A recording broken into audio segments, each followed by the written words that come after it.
celebrating this natural right, because that's what this right to this plant really is a natural right. It's like our right to air and water, it's life on earth.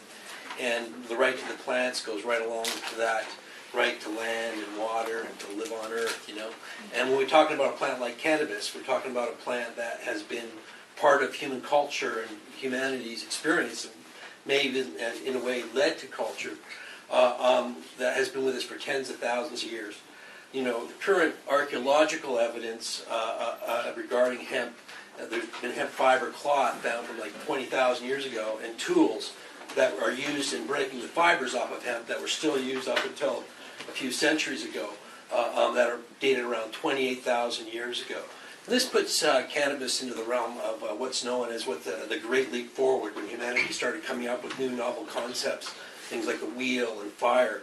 And Dr. Jeffrey Guy and his partner Rick Hartland, they have a whole theory going based on the endocannabinoid system and how it works within the brain, that humanity may have some sort of co-evolutionary relationship with this plant.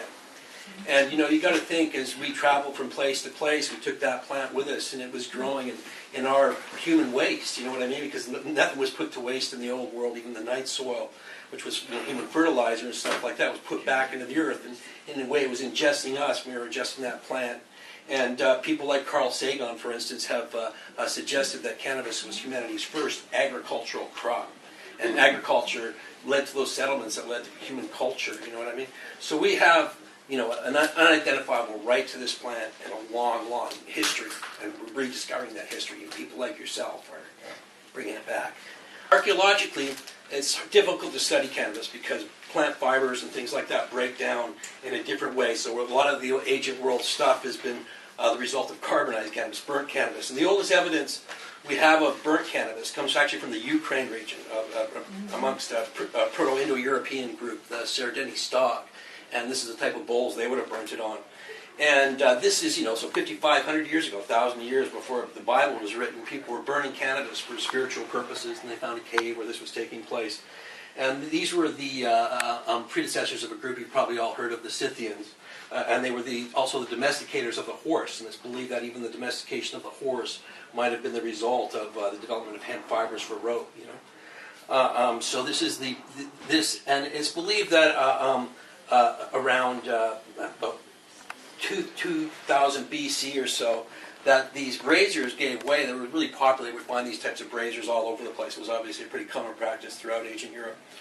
They gave way to corded ware vessel, and that is, so this is corded ware. And Dr. Andrew Charette, well-known British archaeologist, he believed that these containers were used for drinking cannabis, and he based this on that they were actually printed with hemp cord, and they had hemp cord impressions.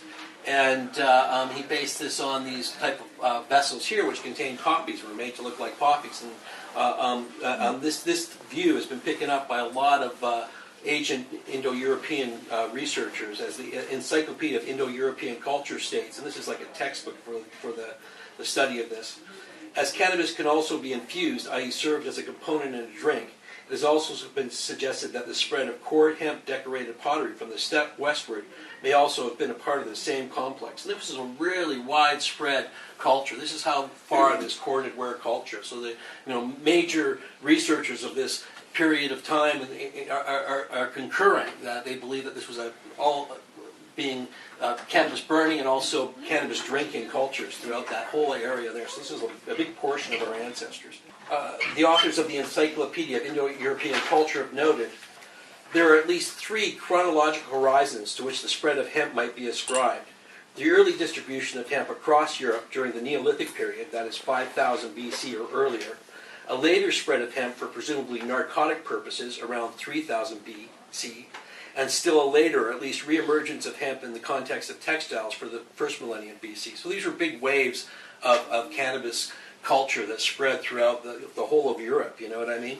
And, they found evidence of cannabis at Celtic sites, at Druidic sites, and in burials there. So it was already ritually being used throughout all of Europe.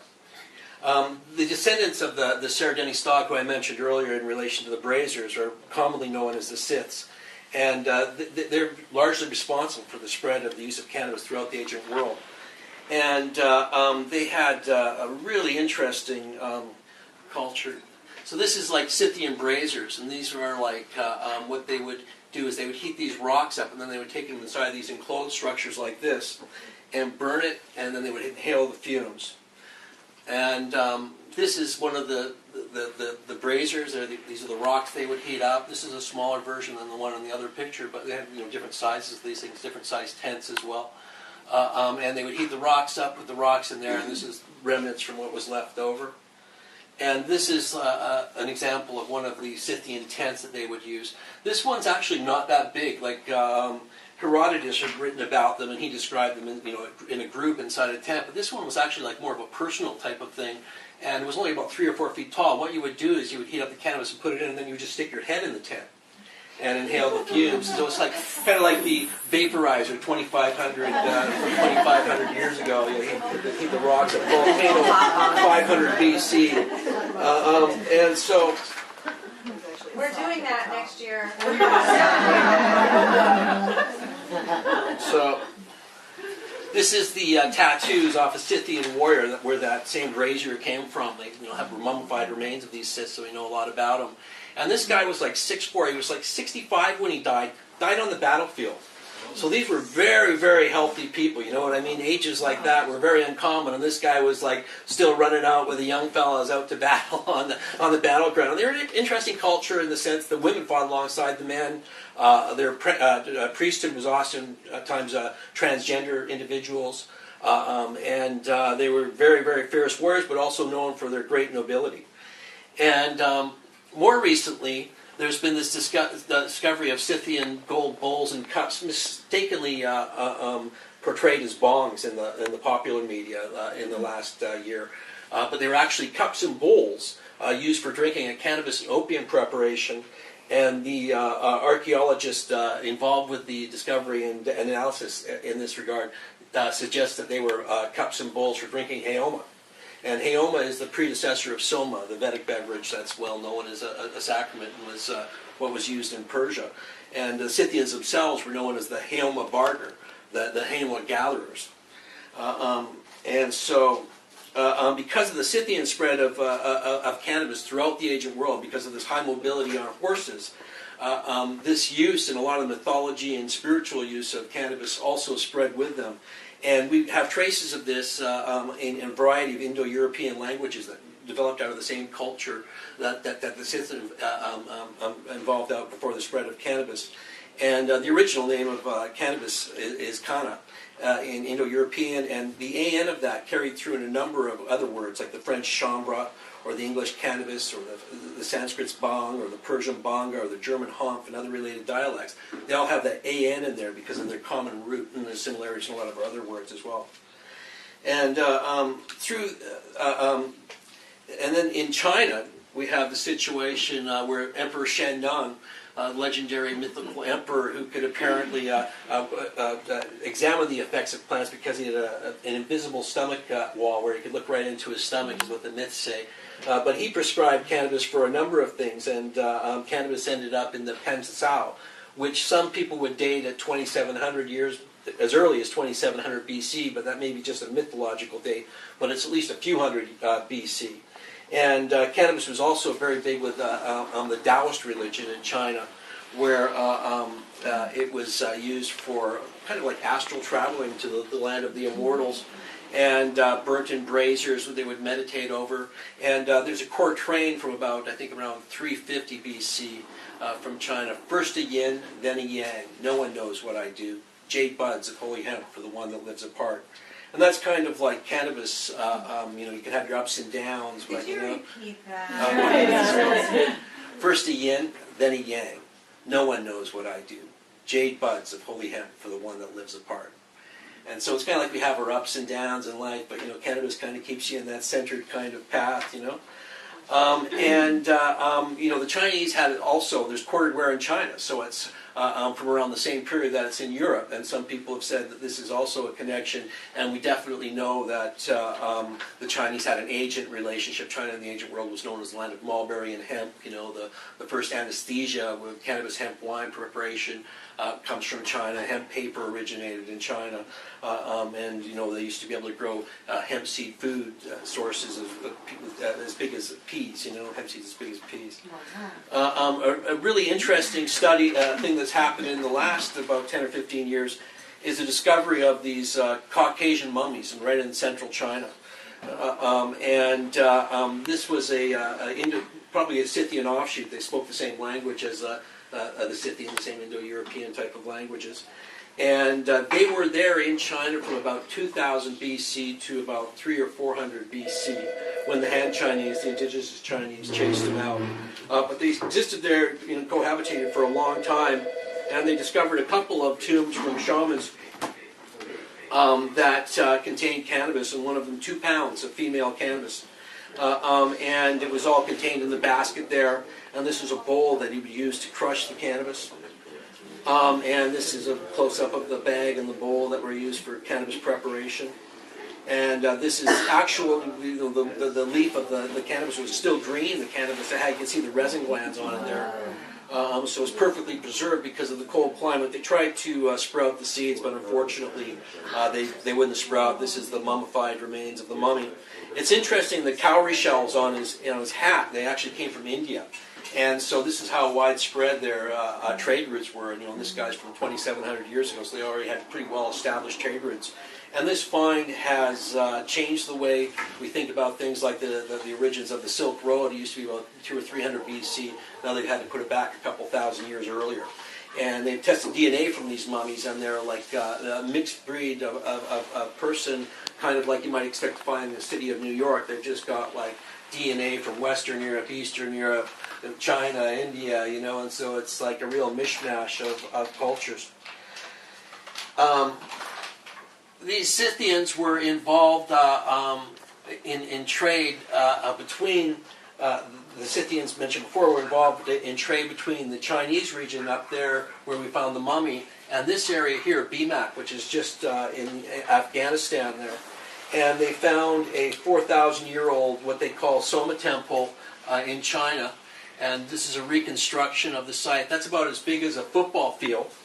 And half the temple itself was dedicated to the preparation of a sacred beverage, the Soma or Helmet would have been known in this region here.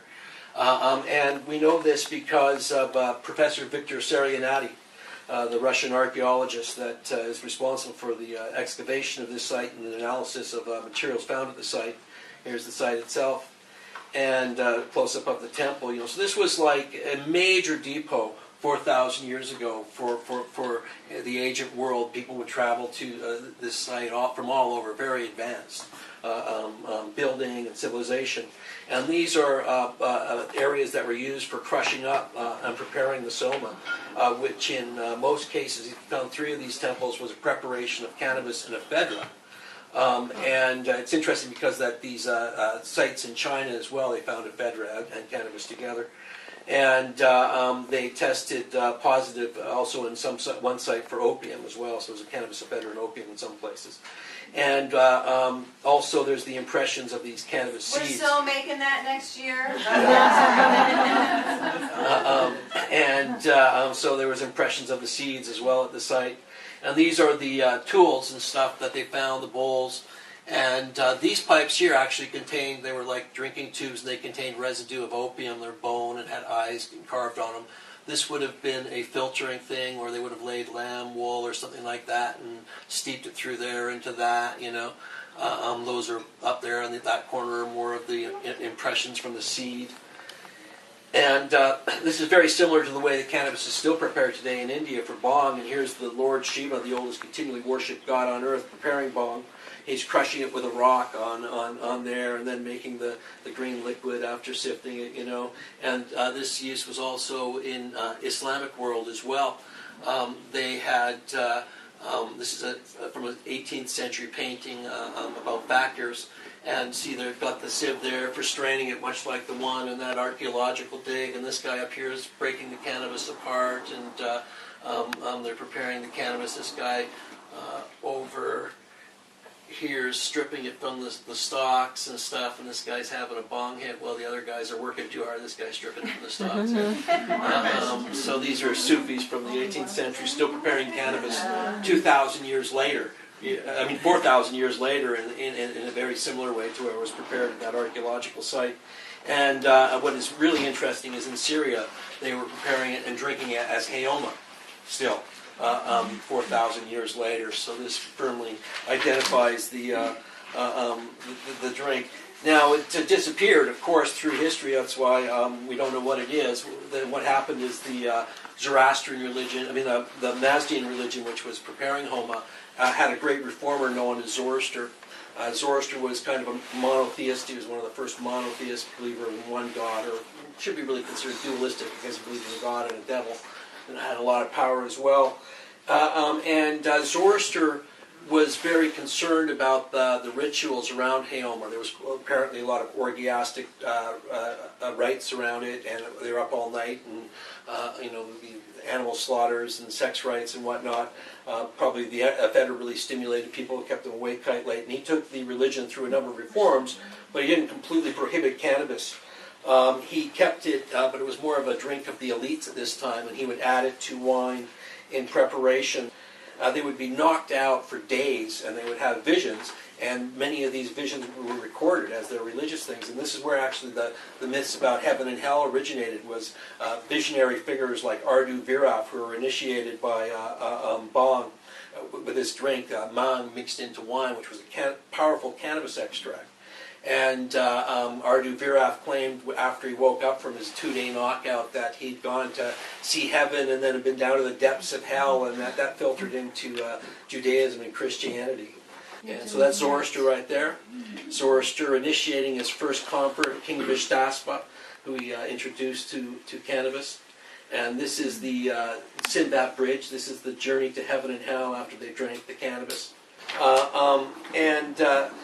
This use, what happened then is as the Indo-Europeans spread into India via the advance of the Aryans, that's another name for Indo-Europeans, so did this drink travel with them, and it became known as Soma, which we all talked about earlier in your initiation into Wendy's wonderful class there. So we know that this same drink that they were drinking is what became Soma, so it's pretty clear that Soma was cannabis, and this is the majority view of Indian researchers in India. And people like Chandra Chakraborty have written that Soma was made of the flowering tops and resins of cannabis sativa, which is an aphrodisiac, a stimulant, and a nourishing food. And Joseph Chandra Ray and the Soma plant, the effects of Soma or drink are exactly the same as those of Bang. It's a food, it's exhilarating, exciting, intoxicating, and awakens eager thought, and excites poetic imagination. It cures diseases and was believed to prolong life and give victory. And he cites all the Vedic references which describe the use of Soma. Makes it pretty clear that it was the same thing. And cannabis was also used in the Buddhist religion. And there's legends of the Buddha subsisting on 1 hemp seed a day that are, go back to about, I think the oldest text that says that's about 300 AD, but that's sometime after Buddha lived. But in Tantric Buddhism, it's this is what the 1 hemp seed a day diet does. So he sat under the Bodhi tree and did that. And a large reason it's thought that Soma became lost in India was due to Buddhist reforms, because Buddhism was a very ascetic religion, and this is why alcohol became forbidden and meat eating became forbidden in the Indian religion, was the influence of Buddhism. And so it was very much about sobriety. And but in later Buddhism, cannabis returned, and it was dedicated to Mahakala, the Lord of Time, in Tantric Buddhism. This is a Tibetan painting of Mahakala. Mahakala is the Tibetan Buddhist version of Shiva. And did you say the Lord of Time? Lord of Time, yeah. There's a number of texts written regarding cannabis and Mahakala. And cannabis really took although it became prohibited, it started to return, and it came returned in the famous story of the churning of the ocean of milk. And in the story of the churning of the ocean of milk, what happens is Indra, who was the god, who was the chief of the gods in the Vedic pantheon, he was traveling along one day, and a rishi that was a portion of Shiva offered flowers to his elephant, and the elephant knocked the flowers, and Indra was very rude. And because of this, Shiva called down a curse on him, and this caused a curse to take place in both the heaven and the earthly plane. And so they had to gathered, and they went to Brahma, and they said, Brahma, what do we do? And they go, oh, you got to go talk to Vishnu. So they go gather the gods. There's all the different gods there, they get together, Krishna and Brahma, and they go see Vishnu. And they're like, oh, Vishnu, what are we going to do? It's like, and he just goes, well, what you need to do is you need to grab potent herbs and throw them into the ocean of milk. And then you grab a mountain, and you use that as a churning stick to churn the potent herbs into the ocean of milk. And it was such a big job, they had to get the demons to join them in the quest. And here they are. They said to the demons, okay, we're going to churn the ocean of milk, and we're going to get the Amrita that will restore the health of the kingdom. And so they go and they get together, and they churn the ocean. Here they are again doing it, And who's the snake? The snake, I forget the snake's name, but he had to grab the famous snake as well. He was just a snake god. Snake god, yeah. And they had to use him to churn it because they weren't going to be able to churn it by themselves. And but they don't want to give it to the demons because then the demons will have the magic of the Amrita as well, so they pass it off to a Garuda, which is a flying bird man. And he takes it off and he spills some drops. And where the drops fell on ground, this is where they hold the Kumbh Mela. And the Kumbh Mela in India takes place at about 4 different sites in India every few years. At one of the sites it takes place. And it's where the drops from the Amrita, which was the Soma, fell onto the earth. And Cannabis brought it from these same drops. And every year they have the largest human gathering on earth, the Kumbh Mela. And you can see it from outer space. It's such a large gathering of humans, and it's the longest going on one as well. Do you know when the next one is? I'd have to look it up online. Probably, I think about 2 years. Okay, in 2 years we're doing that. Yeah. And sadhus come from all over, and cannabis is a big part of the sadhu scene. They partake of cannabis, which they see as born from the body of Shiva. And here's Shiva, himself preparing cannabis. He's grinding the bong here, and here's the green bong. And he's grinding it up with his mortar and pestle, as people have done for thousands of years. And here he is again with his wife Parvati and son Ganesh, grinding up the cannabis here, and they have the strainer there, and he's about to drink the cannabis, and the serpent's going to test it out for him. This is a statue I have at home. It's made of white marble, and it's got Shiva preparing a bong, grinding it, drinking it, and smoking a chillum, and all the preparations for it all right there. And here's a marble statue of a sadhu smoking a chillum, as they do in honor of Shiva still. And what's the trident? The trident, this has got a bunch of different meanings. Yeah. I'd have to, go back and look myself.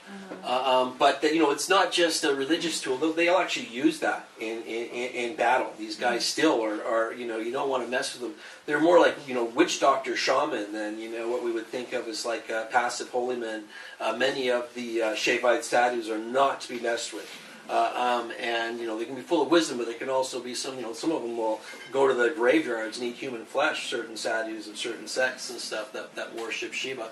And they cover themselves in the ash of the funeral pyre. And it's like all about facing death with life, and just accepting the reality of the material world as well as the world after. Just overcoming your fear of it and stuff. Here's Shiva smoking some chillum up there. So smoking cannabis actually became later. Initially it would have been drunk mostly in India. It's thought that smoking in general from pipes and cigarettes and bongs didn't take place until the discovery of tobacco smoking in the New World. And the majority of people either drank it or burnt it as an incense in the rest of the ancient Old World. And but it was soon grasped in India and elsewhere, and that became the more common way to partake of it. This is an 18th century of sadhus smoking the chillums and stuff. Cannabis has also been used in the cult of Kali and tantric rites. In the Festival of Colors, a yearly festival having to do with the harvest, everybody, the whole families and the whole town gets drunk on bong, and then they throw different colored paints and dyes on themselves. Long-going festival, as well as the big Jagannath festival. This is this huge festival where they would drag these huge chariots, and the priest and priestess partake of cannabis in order to help bring on the monsoons. And these are Nihang Sikhs. Cannabis is also used in the Sikh religion, particularly by the Nihang Sikhs. And they used to be the guardian of the ancient Sikh temples.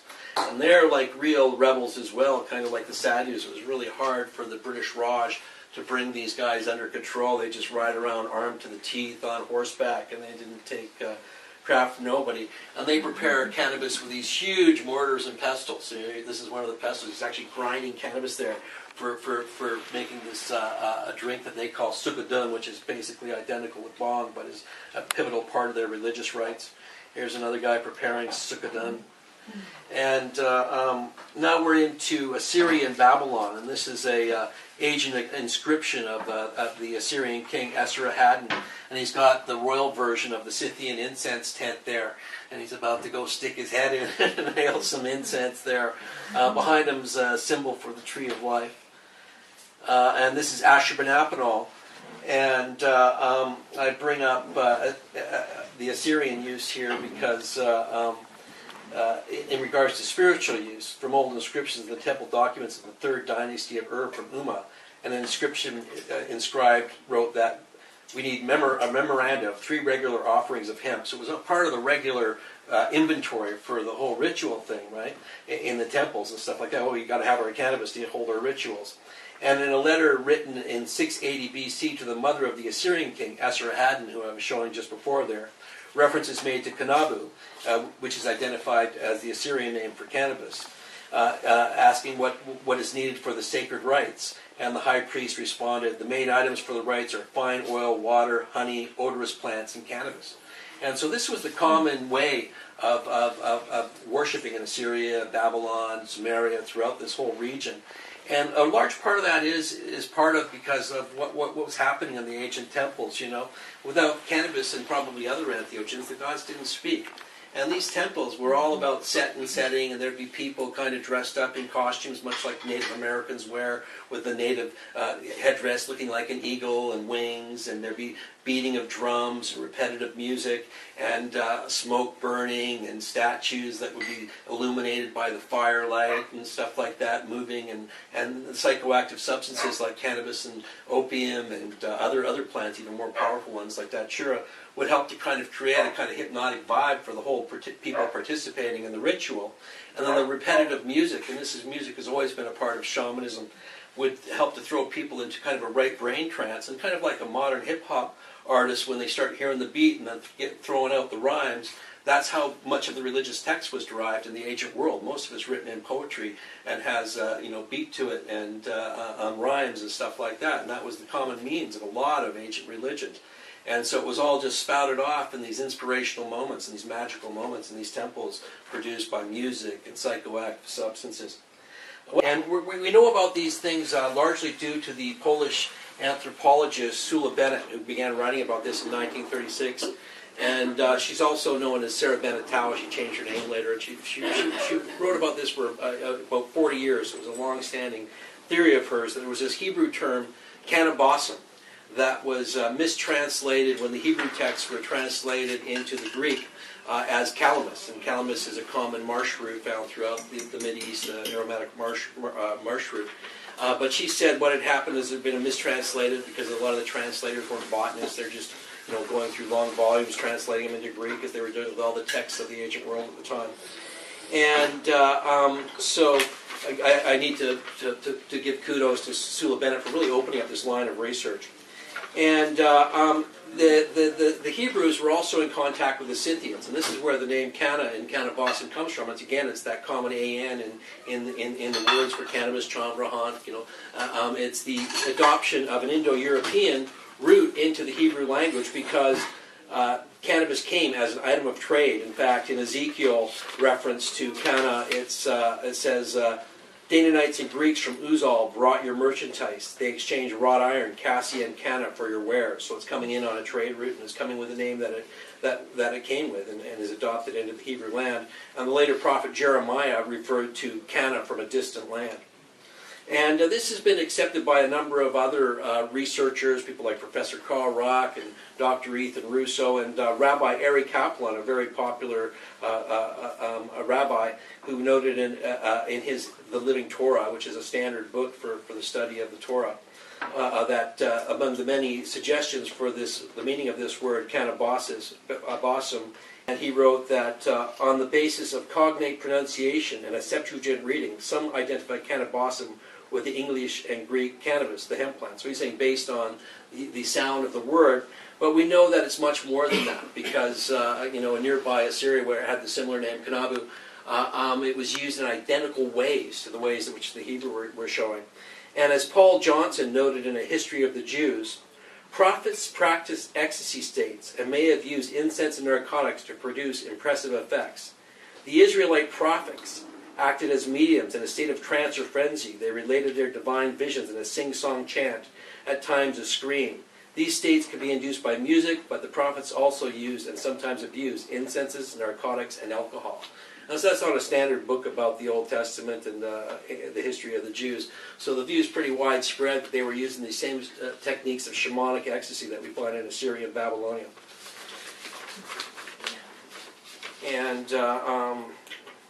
And so Moses, who first meets the angel of the Lord and flames of fire from within a burning bush, he was commanded to make a holy anointing oil, which contained cannabis. And in Exodus 30:23 we read, "Take the following fine spices, 500 shekels of liquid myrrh, half as much fragrant cinnamon, 250 shekels of cannabis, 500 shekels of cassia, all according to the sanctuary shekel, and a hind of olive oil. Make these into a sacred anointing oil." So about 6 to 9 pounds of cannabis were mixed with myrrh and cinnamon and cassia into about 1.5 gallons of olive oil. And this was the sacred holy anointing oil. Only the priests and then later times kings could use this oil. Anybody that touched it would be cut off from the people. So it was a very elitist thing. And it was used to anoint the altar of incense. This is like dabs, probably 2800, not 2900 BC. 800 BC. When he's putting the holy anointing oil on the altar of incense. And this was used in a place called the tent of the meeting. And so this oil, with large parts of it, would be put on the body, but it would also be placed on the altar of incense. And but it was also placed on the body. And it's important to remember that cannabis, as we're finding out, can go through the skin barrier. And Dr. Ethan Russo has suggested that the addition of things like cassia and cinnamon cause more flow of blood to the skin, and thereby opening up the pores and making this substance more ingested. But we know in Assyria that they use this same method, because there's an ancient Assyrian tablet in the Louvre that reads, "So that God of man and man should be in good rapport with hellebore, cannabis, and lupine, you will rub him." And so that God and man might have good conversation, we're going to rub him with this cannabis ointment. Same sort of thing. And there he is in the tent of the meeting. And this is where they spoke to the Lord, in this small enclosed-like chamber, the tent of the meeting, which, much like the Scythian tent, was designed to hold in the smoke of the incense. And the angel of the Lord actually appeared to Moses, according to Exodus story, in the pillar of smoke over the incense altar. The pillar of smoke is actually referred to as the Shekinah, and it represents the physical presence of God in the temple. God's not speaking to Moses in the temple unless that smoke's coming up outside of the tent and pouring out, and that pillar of smoke's there. And that's so there he is again, talking to the angel of the Lord in the pillar of smoke. And the next reference occurs in the Song of Songs. And the verse is, "Your plants are an orchard of pomegranates, with choice fruits, henna and nard and saffron, canna and cinnamon, with every kind of incense tree." Now, the Song of Songs represents what was known in the ancient world as sacred marriage, the hieros gamos in the Hebrew religion. And it's important to remember that even in the Old Testament itself, through a large portion of the Age of Kings and in the books of Chronicles, that the Jewish religion itself is polytheistic. A large part of the story is about them trying to make it monotheistic. They're calling it a reform, but archaeological evidence indicates that it was actually polytheistic throughout most of the whole period, and that this idea of monotheism was relatively new. And that sacred marriage would take place between deities like Dumuzi and Ishtar, but in the Hebrew region, the discovery of ancient tablets shows that Yahweh's wife, that's Jehovah, was this goddess Asherah, and there's been tablets discovered, pointing to this marriage between Yahweh and Asherah, and they sat at the pantheon of a variety of gods. And the worship of deities in that time was almost like different political factions, and monotheism was kind of almost as much a political movement to kind of monopolize the people's attention to one sole God and one sole point of view. And that had a large part to do with the disappearance of it. So this is the goddess Asherah. And here she's feeding some plant-like substance to goats. And Asherah developed out of earlier goddesses that were worshipped throughout the ancient world. It's thought that a lot of the ancient goddesses, Ishtar, Asherah, Aphrodite, all developed from an even earlier common goddess that was worshipped as the great mother of the ancient world.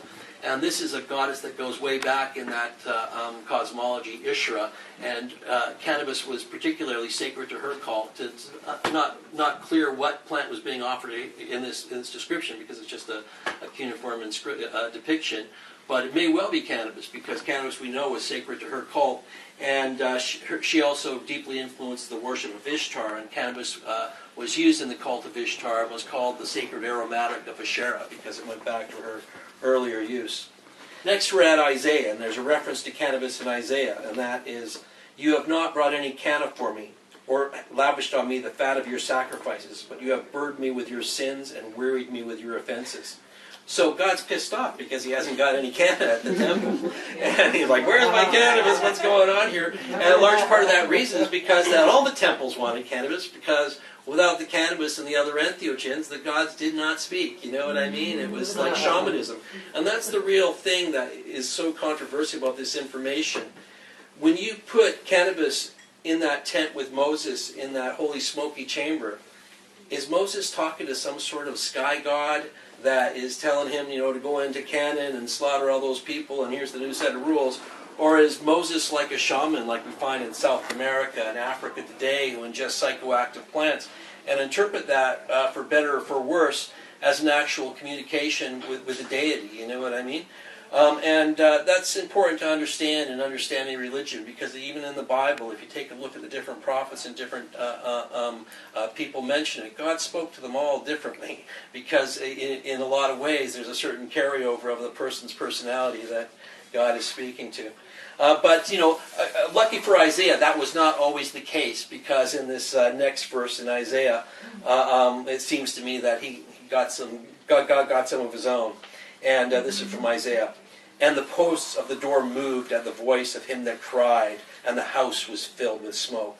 Then said I, Woe is me, for I am undone, because I am a man of unclean lips, and I dwell in the midst of a people of unclean lips, for mine eyes have seen the King, the Lord of hosts. Then flew one of the seraphims unto me, having a live coal in his hand, which he had taken with the tongs from off the altar. And he laid it upon my mouth, and said, Lo, this has touched thy lips, and thine sin is purged, and thine iniquity is taken away."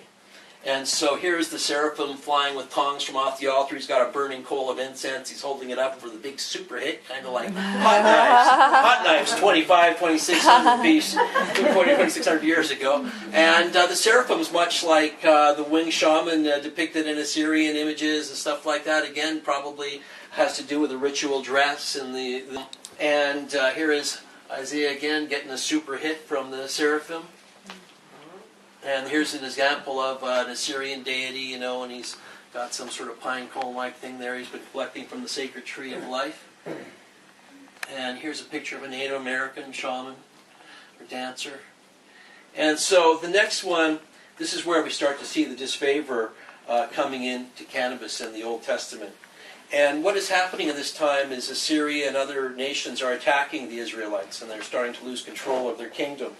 And they, the monotheistic prophets of Yahweh are saying this is all due to them worshiping other deities. It's because, you're worshiping these other gods, God's going to punish you.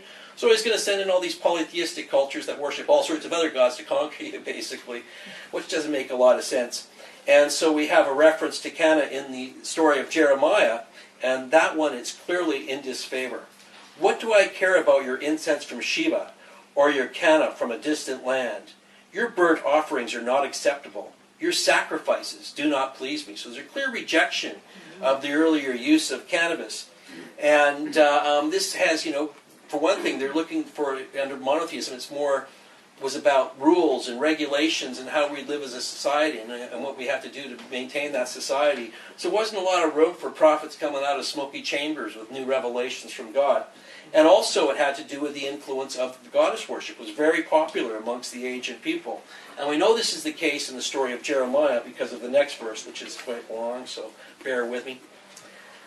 Thus saith, Jeremiah has gone into Egypt where a lot of Israelites were living, and he's saying, okay, because of you, it's all fallen apart in Israel because you're continuing to worship other gods and you're not just worshiping Yahweh alone. And he gives them this lecture. Thus saith the Lord of hosts, the God of Israel, ye have seen all the evil that I have brought upon Jerusalem, upon the cities of Judah, and behold, this day they are in desolation. Because of their wickedness which they have committed to provoke me to anger, in that they wanted to burn incense and to serve other gods. Therefore now, wherefore commit ye this great evil against your souls, in that ye provoke me to wrath with the works of your hands, burning incense unto other gods in the land of Egypt? Then all the men that knew that their wives had burned incense unto other gods, and all the women that stood by, a great multitude, even all the people that dwelt in the land of Egypt, answered Jeremiah, saying, As for the word which thou hast spoken unto us in the name of the Lord, we will not hearken unto thee. But we will certainly do whatever thing goeth forth out of our own mouth, to burn incense unto the Queen of Heaven, and to pour drink offerings unto her, as we have done, we and our fathers, our kings and our princes in the city of Judah and in the streets of Jerusalem. For them we had plenty of victuals, and were well, and saw no evil.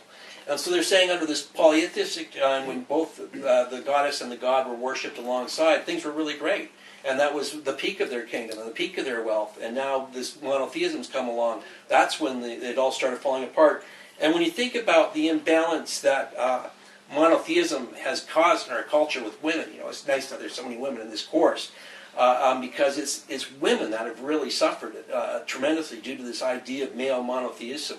And the goddess worship, which goddesses like Asherah and Asherah developed out of, they come from a much more ancient line of worship. There was a whole period of history prior to this rise of monotheism and prior to rise of even polytheism that are known as the Age of the Great Mother. And Soma Bennett believed this is when the mass use of hashish for ceremonial purposes really began, was in the Age of the Great Mother. And so that's the story of the Canna references. But now we come to these new references, which I wrote about in the Soma book. And this has to do with Ezra and the cup of fire. And Ezra is the editor of the Old Testament. There's a variety of, the Old Testament's a hodgepodge of ancient Near Eastern documents put together in one book. And they're written at different times by different editors and different groups with different beliefs.